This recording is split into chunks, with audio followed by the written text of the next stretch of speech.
Today, I have reviewed one bad figure, Alternative Bumblebee, one meh figure, Animated Ultra Magnus, and one unfortunate figure, Revenge of the Fallen Mind Wipe. Now I think it's about time I review a good figure today. This is the video review for Transformers Generations Deluxe Class Warpath. I have found about 10 of these guys just looking around today, just at Targets and Walmarts, and at first he wasn't really distributed very much, but now he's all over the place, and really, if you can find this guy, I recommend picking him up because he is amazing. He looks like his G1 self, right down to having tread feet, and his chest cannon, and his head sculpt. He's very posable. He has a very nice tank mode, despite being an H tank, but a very nice tank mode. And he's just an excellent figure. I really like him. In his robot mode, he doesn't have a waist, but I don't mind. I've never liked waist joints. I've never required them. He has very nice shoulders, forward and back, outward, rotates above the elbow, 9 degrees at the elbow, and his hand can go up a little bit if it's needed. His head can rotate from side to side, has a little bit up and down movement just because of the hinge it's on, but not much. His legs are on ball joints, and these are super tight. I've never felt tighter ball joints than these. He rotates above the knee, gets 90 degrees at the knee, and his feet don't really have posability since bending them forward actually unlocks this joint here. But if you need it, that joint is there. And this guy is just awesome. He has great balance because he has these big feet. While they're bigger in the front than the back, he has more than enough heel spur. He has great balance, he has great articulation, and he's quite expressive. I mean, especially these arms. Because it's a real, like, let me get him posed here. Like, he really looks like he's about to get into a fist fight in this pose, and that was no effort. He assumes these great poses almost effortlessly. He's a really great design.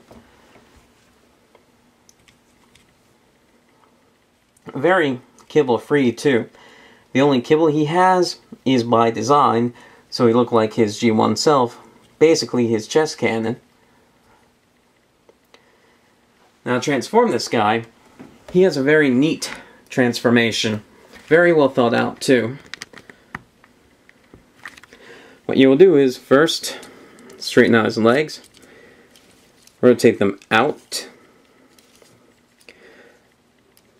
hinge his feet forward, and that allows you to hinge them out, and then rotate them up, and then they will tab in here. Out, out, up, in. Then bring the legs together and tab them together. Next, what you will do is you will take the arms, rotate this panel out of the way, rotate the hands in, fold his elbows up all the way, and then close this hatch. Repeat on the other side. Open, stow, fold, and close, and then rotate down. And they have a little tab right here that will, when you rotate the arms down, take them right to the position they need to be. Actually, next, straighten out the head, pull out the cannon,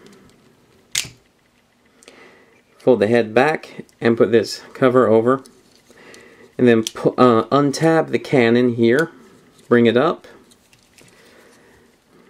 rotate these pieces out, fold his waist in, and then fold his ball jointed legs up and tab them into here. And there you have Warpath in his gorgeous tank mode. Now normally I don't like H-tanks, but this is a really nice looking H-tank because it fills in most of the holes, like back here. Well, you see a couple, some transformation stuff here. Basically it looks filled in. From the sides, I don't quite like these gaps, but I don't quite see what could be done to fix them.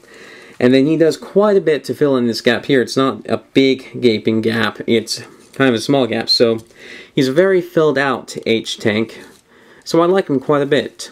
Unfortunately, he doesn't roll very well no matter what surface he's on, but I don't mind. He's a cool enough figure anyway. His turret can turn left and right, actually all the way around, and look up and down.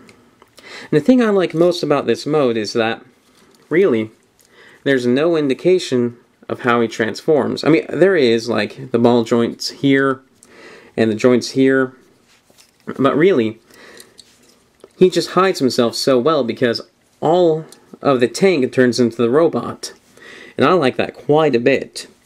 And then most of the transformation scenes are pretty well hidden too, like this here. It's almost impossible to spot, so you can't quite tell how these become the arms. And yeah, I like this tank quite a bit. Now the one thing I did not show you, because I went from robot to tank, is the automorph for the head, which is really quite neat. What you do is, you push in on the cannon, and that forces his head up, and his flap up too, and that is just super cool. It's a great automorph gimmick that really facilitates getting this head out without